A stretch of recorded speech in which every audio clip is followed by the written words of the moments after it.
Swastiastu. Perkenalkan, nama saya Gorensia Alfreda Lagur dari Prodi Bimbingan dan Konseling semester 4.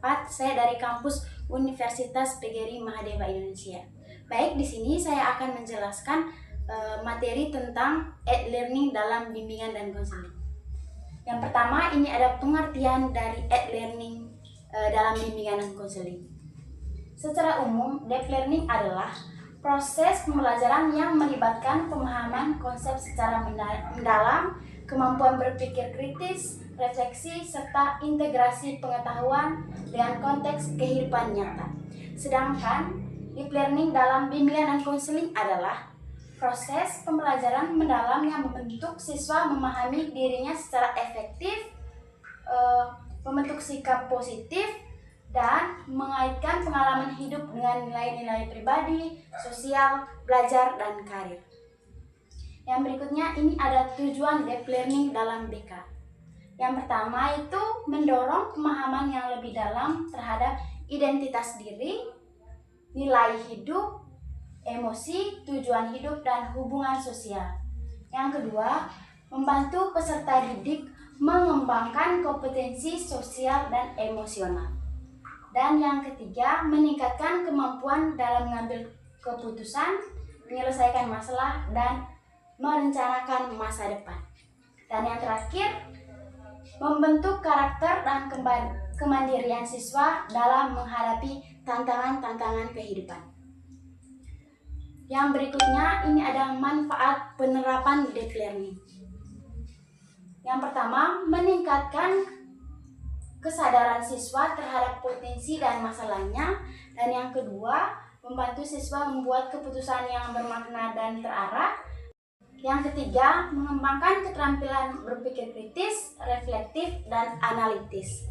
Dan yang terakhir itu, mendorong siswa menjadi individu yang mandiri dan bertanggung jawab. Yang berikutnya, ini ada peran guru BK dalam menerapkan deep learning. Yang pertama itu menciptakan suasana konseling yang terbuka, empatik, dan reflektif. Yang kedua, menggunakan teknik yang mendorong pemikiran kritis dan eksplorasi diri. Dan yang ketiga, menjadi fasilitator, bukan hanya memberi solusi.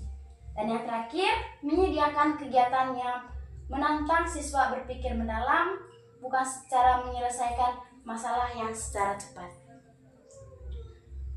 Yang berikutnya, ini ada penerapan deep learning dalam layanan BK. Yang pertama itu layanan bimbingan pribadi. Deep learning membantu siswa mengenali emosi, nilai, dan identitas diri secara mendalam. Dan yang kedua, layanan bimbingan sosial. Dalam layanan bimbingan sosial, konselor mengajak siswa belajar dari interaksi sosial secara mendalam, bukan hanya aturan etika, tetapi juga makna bersamaan dan empati.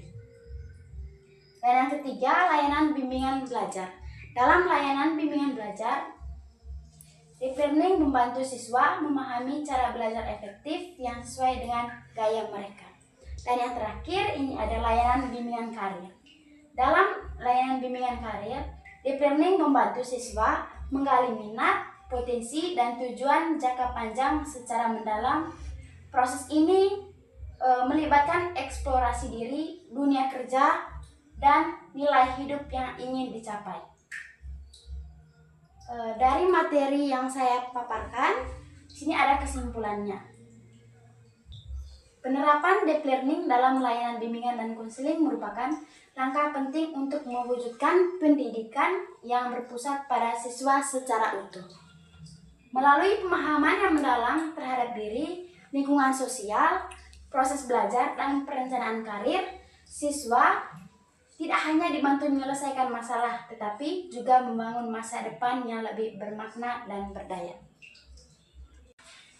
Baik, itu saja materi yang dapat saya jelaskan. Semoga bermanfaat bagi teman-teman semua.